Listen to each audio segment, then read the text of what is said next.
একটা সময় আমি আসলে গোলাপনগরকে সত্যি কথা বলতে একদমই পছন্দ করতাম না, যেহেতু একটা মানুষ বা 3 4 5 জনের জন্য মানে পুরো গোলাপনগরবাসীদেরকে আমি একদম সহ্য করতে পারতাম না। মানে ভাবতাম যে গোলাপনগরে যত মানুষ আছে সবাই হয়তো বা খারাপ, কিন্তু না, আমার ধারণা একদমই ভুল।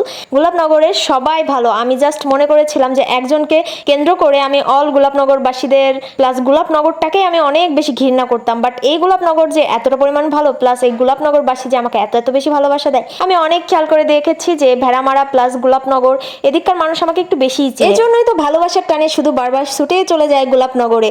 আর এই গোলাপনগরের যাওয়ার মেন রিজন হচ্ছে এখানকার হচ্ছে কালাই রুটি, যেটা আমার আম্মু প্লাস আমার ফ্যামিলির অনেক বেশি পছন্দ। দেন ওরা খাইতে যায় আর আমি তো জাস্ট ঘুরতে যাই। আমার তো গোলাপনগরের সব থেকে ভালো লাগে ছোলা, আমি ওইটা খেতে যাই আর আমি ভিডিও করতে যাই, ঠিক আছে।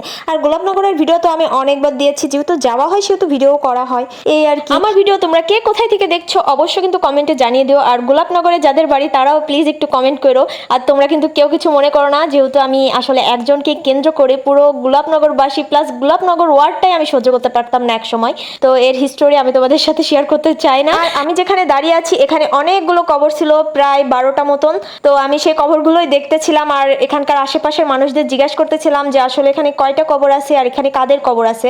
আসলে এগুলো তো আমি জানি না। প্রত্যেকবার মনে করো গোলাপনগরে আসলে মাঝারে ঢোকা হয় না, উপরে কালাই রুটি খেয়ে বাড়ি চলে যাওয়া হয় বা নদীর ধার ঘুরে বাড়ি চলে যাওয়া হয়। তো আজকে মনে করো মাঝারে যাই নাই, বাট মাঝারের যে সিনারিগুলো এগুলো তোমাদের সাথে একটু শেয়ার করার চেষ্টা করছি। তো আমি এখানে কালাই রুটি খাইতেছিলাম না গাইস, একটু তোমাদের দেখাইতেছিলাম।